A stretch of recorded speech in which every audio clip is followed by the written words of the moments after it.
दररोज जर त्याच त्याच भाज्या खाऊन तुम्हाला कंटाळा आला असेल ना, तर एकदा ही भाजी नक्की ट्राय करा. आणि ही भाजी जर एकदा बनवलात ना, तर तुम्ही अंड्याची कोणतीही रेसिपी बनवायला बघणार नाही. आठवड्यातून 3 ते 4 वेळा तरी ही भाजी बनवल्याशिवाय तुमचं मन काही शांत होणार नाही. इतकी टेस्टी ही भाजी होते. तर त्याच्यासाठी आपल्याला एक मीडियम साईजचा कांदा बारीक कट करून घ्यायचा आहे. त्याच्यासोबतच 5 ते 6 लसूण पाकळ्या आपल्याला सोलून ठेचायच्या आहेत आणि मग त्याला बारीक कट करून घ्यायचं. एक हिरवी मिरची घ्यायची, कढीपत्ता आणि कोथिंबीर घ्यायची. आता इथे बघा, कढईमध्ये मी 1 वाटी बेसन छान असं भाजून घेते. हे बेसन आपल्याला मस्त खमंग वास येईपर्यंत भाजून घ्यायचं आहे. तुम्ही तुमच्या घरी जितकी लोक असतील त्या हिशोबाने बेसनचं प्रमाण कमी जास्त करू शकता. पण मी इथे 4 लोकांसाठी हे बनवते, म्हणजे माझ्या 2 मुली आणि आम्ही दोघं नवरा बायको. तर त्याच्यासाठी एक छोटा बाउल भरून मी हे बेसन घेतलं होतं. याला छान असं मी भाजून बाजूला काढून घेतलं. आता या कढईमध्ये फोडणीसाठी तेल घालायचं. 1 छोटी पळी तेल इथे मी घातलेलं आहे. त्याच्यामध्ये 1 छोटा चमचा जिरं घातलेलं आहे आणि बारीक कट करून घेतलेला हा जो कांदा होता तो सुद्धा घातलेला आहे. आता कांदा मस्त सोनेरी कलर येईपर्यंत छान असं आपल्याला फोडणीमध्ये परतून घ्यायचा. त्याच्यानंतर आपल्याला घालायचं आहे टोमॅटो आणि टोमॅटो सुद्धा छान याला स्मॅश होईपर्यंत चांगलं परतून घ्यायचं. आता इथे टोमॅटो परतून झाला. आपण हिरवी मिरची आणि जो ठेचलेला कट केलेला लसूण होता तो सुद्धा घालूया आणि त्याला सुद्धा छान असं फोडणीमध्ये परतून घेऊया.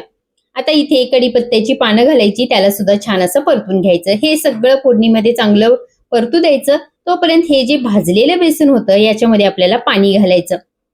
अंदाजानुसार पाणी घालायचं.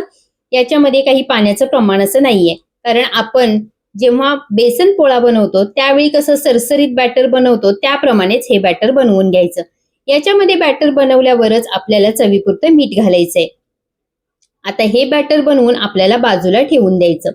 आता इथे फोडणीमधले सगळे जिन्नस आपले व्यवस्थित परतलेले आहेत. आता याच्यामध्ये आपल्याला 1 छोटा चमचा हळद, त्याच्यासोबतच आवडीनुसार लाल तिखट घालायचं. इतकंच आपल्याला हे लागणार आहे. आता हे सगळं छान फोडणीमध्ये परतून घ्यायचं. आणि बघा, आता हे जे आपण बेसनचं बॅटर बनवलं होतं ते व्हिडिओमध्ये दाखवल्याप्रमाणे यावरती असं ओतून घ्यायचं आणि याला जराही न हलवता याच्यावरती आपल्याला झाकण ठेवून घ्यायचं. किमान 1 मिनिटभर तरी आपल्याला हे बेसन सेट होऊ द्यायचं. बेसन व्यवस्थित सेट झालं की मग आपण याला परतून घ्यायचं. ते सुद्धा हळूहळू, जास्त याला आपण मिक्स करायचं नाहीये. जसं मी व्हिडिओमध्ये हळूवारपणे हे बेसन मिक्स करून घेते त्याप्रमाणे हे बेसन मिक्स करून घ्यायचं. आता पुन्हा याच्यावरती आपल्याला झाकण ठेवून घ्यायचं, म्हणजे जी आलटी पेलटी केलेली जी बाजू आहे ना ती सुद्धा व्यवस्थित भाजली जाईल. त्याच्यानंतर आपल्याला झाकण काढून पुन्हा हे बेसन मिक्स करून घ्यायचं. आता हे बेसन मिक्स झाल्यानंतर आपण याच्यावरती मस्त अशी कोथिंबीर घालायची आणि ही बुर्जी आपण गरमागरम भाकरीसोबत खायची.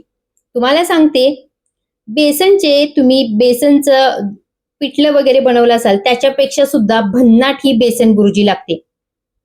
आज संध्याकाळीच तुम्ही ही बेसन बुर्जी नक्की ट्राय करा आणि एकदा गरमागरम भाकरीसोबत ही बेसन बुर्जी खाऊन बघा. डब्याला सुद्धा तुम्ही देऊ शकता आणि वेगळ्या पद्धतीची ही बेसन बुर्जी जर तुम्ही बनवून खाल्लात ना, तर याच्या समोर अंडा बुर्जी सुद्धा 0 आहे असं तुम्हाला वाटायला लागेल. तर ही बेसन बुर्जी एकदा नक्की ट्राय करा. रेसिपी आवडली असेल तर आपल्या चॅनलला लाईक, शेअर आणि सबस्क्राईब करायला विसरू नका. भेटूया अशाच मस्त भन्नाट नेक्स्ट रेसिपीमध्ये. तोपर्यंत बाय बाय.